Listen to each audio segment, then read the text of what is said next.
আলোর মধ্যে এমন ধরন আছে যে আলোকে আমরা চোখে দেখি না, অথচ আমরা কাজে লাগাচ্ছি। এই যে ক্যামেরাগুলো যে রেকর্ড হচ্ছে, আমরা মোবাইলে কথা বলতেছি, এই যে ডাটা ট্রান্সফার, এটা পুরোটাই আলোর টেকনোলজির উপর দাঁড়িয়ে আছে।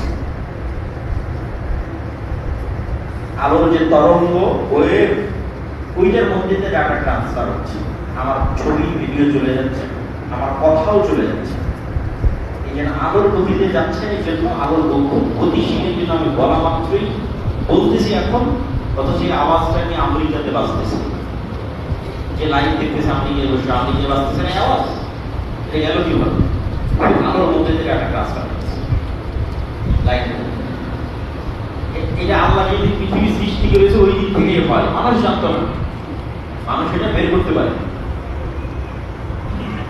কোরআনে তো এর চেয়ে ব্যতিক্রম ঘটনার কথা আছে। আমরা তো এখন ডাটা ট্রান্সফার করতেছি, বস্তু না। মানে এখনকার বিজ্ঞান যেটার উপর দাঁড়িয়ে আছে সেটা কি? ডাটা ট্রান্সফার, আওয়াজ, সাউন্ড, ভিডিও, পিকচার ট্রান্সফার, কিন্তু বস্তু এটা এখন ইনস্ট্যান্ট এখান থেকে আমেরিকা চলে যাবে, এরকম কোনো টেকনোলজি আছে? কিন্তু পবিত্র কোরআনের মধ্যে সুলাইমান আলাইহিস সালামের ঘটনা কি আছে? বস্তু ট্রান্সফার, চোখের ফলক। যে আমি এখানে বসে আছি, আমাকে বিলকিসের সিংহাসন নিয়ে এসে দিতে হবে। ক্বালা ইফরিতুম মিনাল জিন, ইফরিত নামক একজন জিন বলল যে আপনি আপনার জায়গা থেকে, বসা থেকে উঠার পূর্বে নিয়ে আসুন। সুলাইমান আলাইহিস সালাম এটাতে রাজি হলেন, এর চেয়ে দ্রুত লাগবে।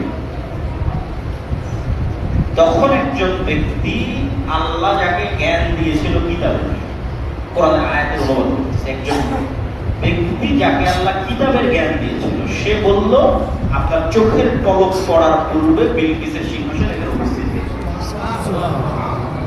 তো ওখানে মুফাসসিরিনে কেরাম লিখেছেন, যদি বিশেষ কোন জিকির জানতেন, ইসমে আযম অথবা আল্লাহর ওহী সুলাইমান আলাইহিস সালামের মাধ্যমে বিশেষ কোন জিকির জানতেন, যেটার মাধ্যমে।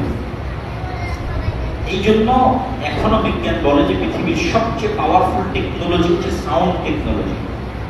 আওয়াজ দিয়ে কিছু করতে পারে, এই টেকনোলজি মানুষের হাতে নাই যে আমি আওয়াজ দিয়ে কিছু করে ফেলি, কিন্তু এটা সবচেয়ে পাওয়ারফুল। ওটা দিয়ে সম্ভব একটা বস্তুকে সেকেন্ডে ট্রান্সফার করা। আজ থেকে 100 বছর আগে মানুষের কাছে ডাটা ট্রান্সফার করা অসম্ভব ছিল, বন্ধ হচ্ছে, সেকেন্ডে চলে যাচ্ছে। কিন্তু কোরআনে তার চেয়েও আগে অতি আজীব এবং আশ্চর্যজনক ঘটনা বর্ণনা করা আছে, যে মানুষ তার জ্ঞান দিয়ে বিলকিসের সিংহাসনকে ট্রান্সফার করেছে সেকেন্ড।